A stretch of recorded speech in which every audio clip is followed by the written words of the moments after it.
have spent my whole life scared, frightened of things that could happen. Might happen, might not happen.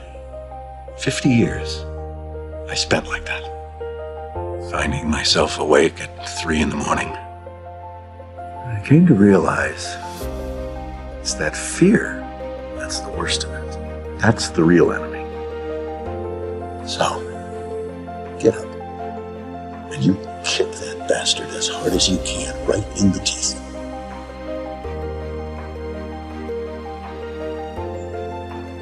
Never give up control.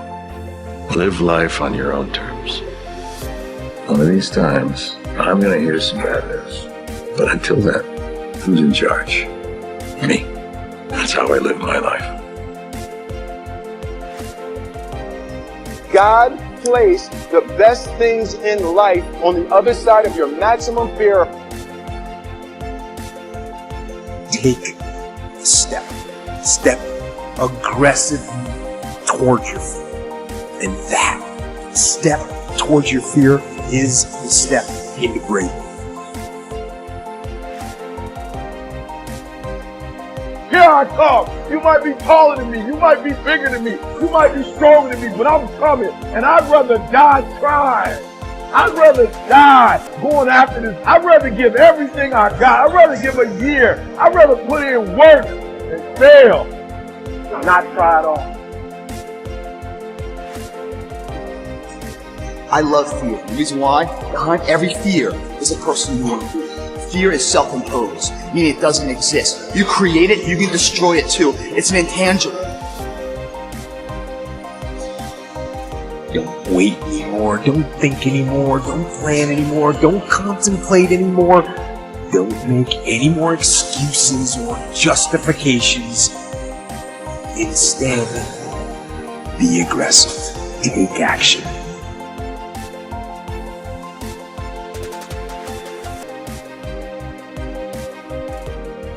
You face your fears, you become the person you want to be. If you run from your fears, you're not living. You're not running the day. The day's running you. You always be the servant, not the master, guys.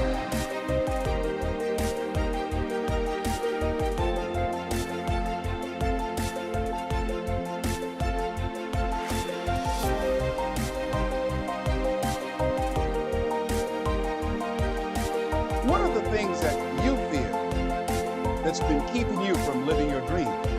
That's been keeping you from doing some things that you would like to do? Just think about those things.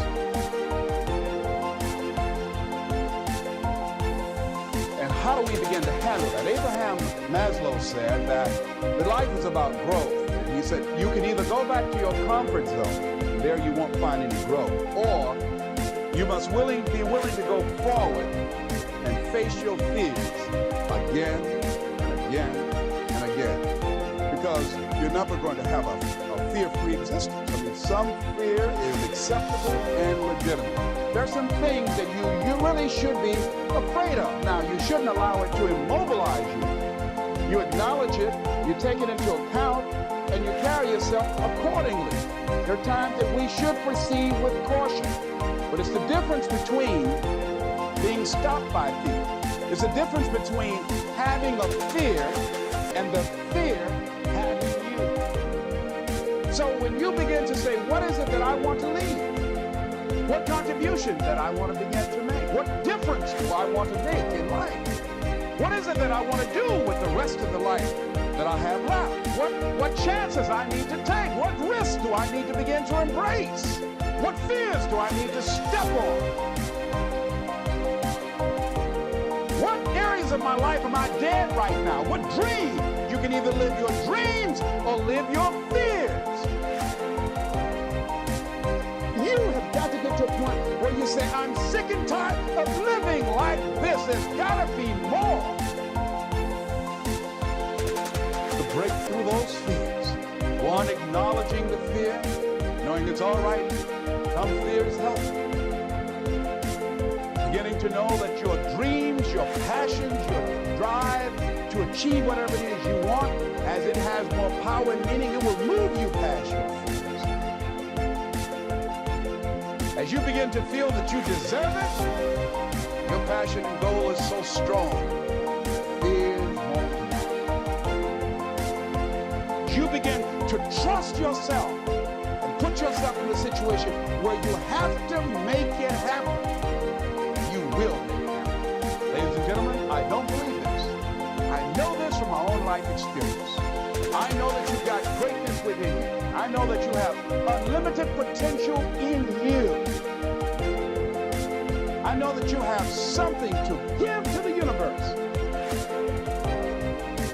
that was not here before you showed up. Somebody said that life is God's gift to us, and how we live our lives is our gift to God. What kind of gift are you giving? And what kind of gift could you give if fear wasn't an issue? I'm saying you can have fears. Don't surrender. Don't let your fears have you. You're more than capable of making this your decade.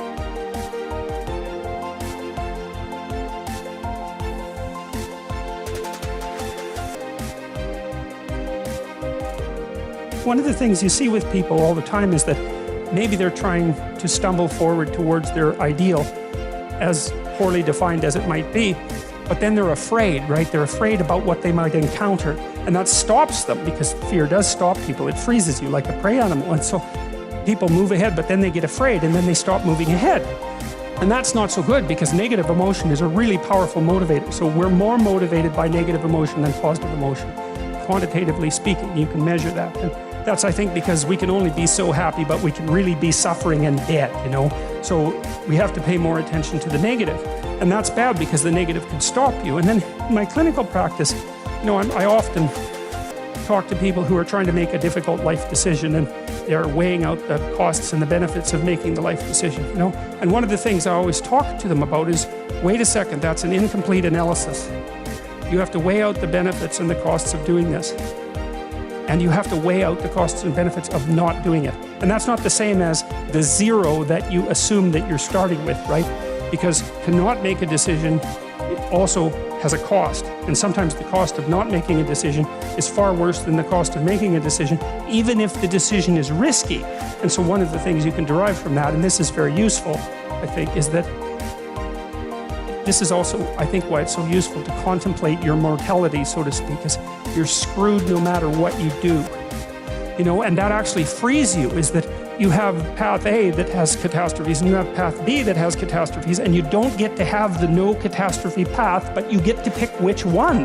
And that's really something, because if you know that there's terrible risk associated with everything that you do and don't do, then you can afford to take some risks, because you're not, you know, and this is all within the ark metaphor. I'm still making the case that despite the fact that your life is essentially catastrophic, you can make a covenant with the highest ideal, and that will take you through it the best way possible. I'm still making that case. So then you think, okay, well, I'm trying to make this decision. I'm going to go try to do something difficult, and isn't that terrifying? And then you think, yeah, but wait a minute. What's really terrifying is not doing it. And then you think about the cost of not doing it. Well, so you want to get your fear behind you, right? You want to get it behind you where it's pushing you forward instead of in front of you where it's stopping you. And you get your fear behind you, pushing you forward, by actually thinking through the consequences of not putting your life together. And the least of those is that you waste it and suffer, right? Because you're going to suffer anyways, man. So you waste it and suffer. That's a bad deal. Because maybe if you're going to suffer, you could at least do something noble and glorious and upright and powerful and honorable and admirable and helpful and difficult. You know, that's just so much better, and maybe that's good enough so that you think, hey, you know, little suffering, it's basically worth it. At least it's a way forward, you know? At least it's a way forward.